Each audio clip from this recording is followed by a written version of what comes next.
Hi guys! So for today, papakita ko sa inyo kung paano ako gumawa ng scrunchies.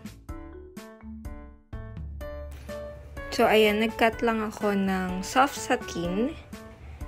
And yung size is 4 inches by 22 inches. So ayan, start na natin siya. Pag tagpuin nyo yung dalawang dulo and then tatahiin yon.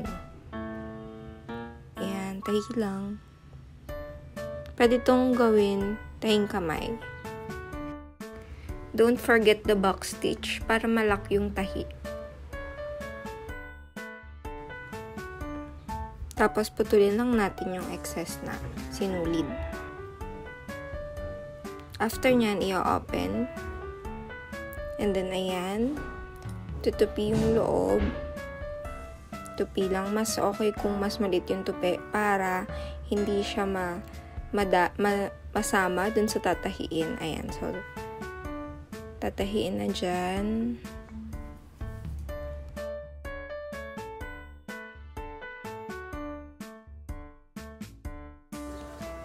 So paikot lang siya until umabot na dun sa pinagsimulan. So ayan, pupul mo lang yung nasa loob.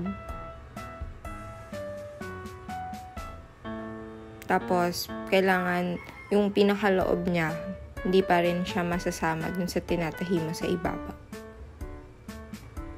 So, ayan, malapit na silang magtagpo. Tapos, ilalak lang. Huwag kalimutan mag-backstitch. And then, cut yung excess. So, ayan no, may pasobra. Tapos, doon mo siya babalik na rin.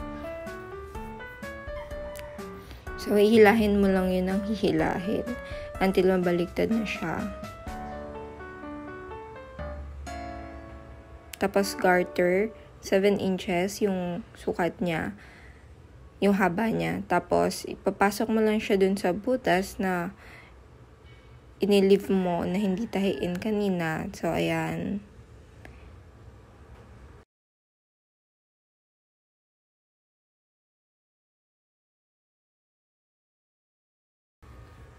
Tapos pag nailabas mo na yung garter, ibubuhol ko lang siya.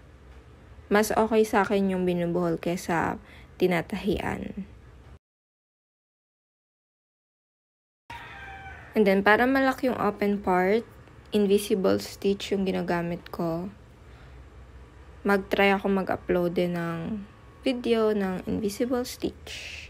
So, ayan. Tapos na siya. Ayan na. Thank you sa nag-order. Isang box yung in-order niya. Thank you. Bye-bye!